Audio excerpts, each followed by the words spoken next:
கர்த்தருடைய பரிசுத்த நாமத்திற்கு மகிமுண்டாகட்டும். ஆண்டவராகிய இயேசு கிறிஸ்துவின் நாமத்தினாலே அன்பு கர்த்தருடைய பிள்ளைகளாகிய தங்கள் அனைவருக்கும் ஸ்வீட் ஊழியத்தின் சார்பாக வாழ்த்துக்களையும் ஸ்தோத்திரங்களையும் தெரிவித்துக் கொள்கின்றேன். ஏசாயா தீர்க்கதரிசியின் புத்தகம் 41 அதிகாரம் 10வது வசனம். ஏசாயா 41 வசனம் 10 முதற் பகுதி. நீ பயப்படாதே, நான் உன்னுடனே இருக்கிறேன். நீ பயப்படாதே, நான் உன்னுடனே இருக்கிறேன். என் அன்பு கடவுளுடைய பிள்ளைகளே, இந்த அற்புதமான ஒரு வாக்குத்தத்தம் நம் அனைவருக்கும் தெரிந்த வாக்குத்தத்தம். ஒவ்வொரு நாளும் இந்த வாக்குத்தத்தத்தை நாம் நினைவிலே வைத்து கொண்டிருக்கிற அளவிற்கு எல்லாரும் இதை மனப்பாடம் செய்து வைத்திருப்போம்.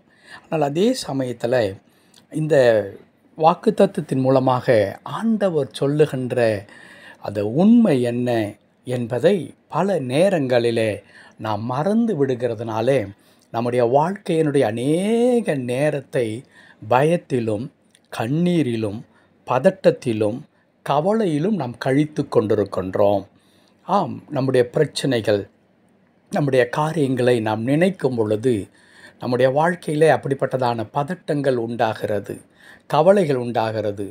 ஒரு மாதம் பிறப்பதற்கு முன்பதாகவே எதிர் வருகிறதான மாதத்தை குறித்ததான கவலை நமக்கு துவங்கி விடுகின்றது. இதோ 2 அல்லது 3 நாட்களில் அடுத்த மாதம் வரப்போகிறது. அந்த மாதத்திற்கான காரியங்கள் எல்லாம் நான் எப்படி சமாளிக்கப் போகிறேன் என்று சொல்லி அந்த மாதம் வருவதற்கு முன்பதாகவே நமக்கு கவலையும் பயமும் வந்து இருக்கின்ற இந்த 2-3 நாட்கள் இருக்கிறத இந்த மாதத்தில் இதையும் சீர்குலைத்து விடுகின்றது. இது யதார்த்தமான உண்மையாகத்தான் எல்லாருடைய வாழ்க்கையிலும் காணப்படுகிறது. அன்பு கடவுளுடைய பிள்ளைகளே, நான் கர்த்தருடைய வார்த்தை என்ன நமக்கு சொல்லி தருகிறது? நீ பயப்படாதே, நான் உன்னுடனே இருக்கிறேன். கர்த்தருடைய பரிசுத்த நாமத்திற்கு மகிமுண்டாகட்டும். ஏனென்றால் நம்முடைய கடவுள் நம் கூட இருக்கின்ற கடவுள். ஒருவேளை கூட இருப்பதென்றால் என்ன? நம்முடைய பக்கத்தில் மனைவி உட்கார்ந்திருப்பாள், ஆனால் நம்முடைய உள்ளத்தில் என்ன கவலை ஓடிக்கொண்டிருக்கிறது என்பதை அவளுக்கு தெரியாது. பிள்ளைகள் நம் அருகிலே இருப்பார்கள், நாம் படுகிறதான கஷ்டத்தை குறித்து அவர்களுக்கு எந்த விதமான சிந்தையும் இருக்கவே இருக்காது. இப்படித்தான் அவர் கூட இருக்கிறாரா? இல்லவே இல்லை. அன்பு கடவுளுடைய பிள்ளைகளே, ஒரு மனிதர்கள் நம் கூட இருப்பதைப் போல கடவுள் இருந்தும் இல்லாதவரை போல் இருக்கிறவர் அல்ல. அவர் நம் கூட இருக்கிறேன் என்று சொல்லுகிறார் என்றால் அவர் எல்லாவற்றிலும் நமக்கு துணையாக இருக்கிறார். அது நமக்கு மகிழ்ச்சியான தருணமாக இருந்தாலும் அந்த மகிழ்ச்சியின் தருணத்திலே நம் கூட இருக்கின்றார். அது கண்ணீரின் பாதையாக இருந்தாலும் அது கண்ணீரின் பாதையில் அவர் நம் கூட இருக்கிறார். தோல்வியாக இருந்தாலும் அந்த தோல்வியில் அவர் கூட இருக்கிறார். அவமானமாக இருந்தாலும் அந்த அவமானத்தையும் நிந்தையும் நம்மோடு கூட இணைந்து அவரும் அதை சந்திக்கிறவராக இருக்கின்றார். ஆக நான் உன் கூடவே இருக்கிறேன் என்று சொல்லுகிற வார்த்தை எளிதாக மற்றவர்களுக்கு வேண்டிய அல்லது நம்முடைய நண்பர்களிடத்திலோ நம்முடைய உறவுகளிடத்திலோ நாங்கள் எல்லாம் இருக்கிறோம் அல்லவா, ஏன் கவலைப்படுகிறாய், பயப்படாதே என்று சொல்லிவிட்டு அடுத்த நிமிடம் தங்களுடைய சொந்த காரியங்களை பார்த்து கொண்டு போய்விடுகிறார்களே, அப்படி சொல்லுகிற வார்த்தை அல்ல.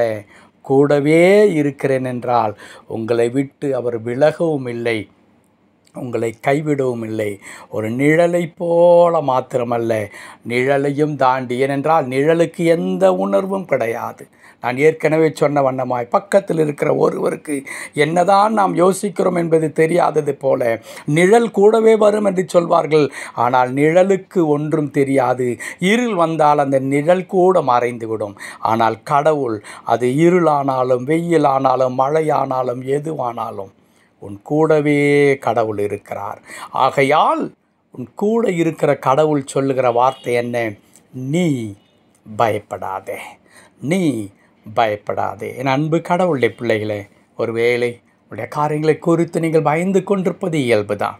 எப்படியோ இந்த மாதத்தை நான் கடந்து வந்து கொண்டிருக்கிறேன், அடுத்த மாதத்தை நான் எப்படி சந்திக்கப் போகிறேன், என் குடும்பத்தின் காரியங்கள் என்னவாக போகிறது, என் பிள்ளைகள், என்னுடைய மனைவி, என்னுடைய எதிர்காலம், வேலை, தொழில், என்னுடைய ஆரோக்கியம், இதெல்லாம் என்ன நடக்கப் போகிறது? அன்பு கடவுளுடைய பிள்ளைகளே, ஆண்டவர் சொல்லுகிறார், உன் கூட இருக்கிறேன், நீ பயப்படாதே. சொல்லுவோம் ஆண்டவரை நோக்கி, ஆண்டவரே நீர் என் கூட இருக்கிறபடினாலே நான் இனி பயப்பட மாட்டேன். ஏனென்றால் என்னோடு கூட இணைந்து தான் நீர் எல்லாவற்றையும் சந்திக்கிறீர். நீர் எனக்கென்று ஒரு வழியை வைத்திருப்பீர்.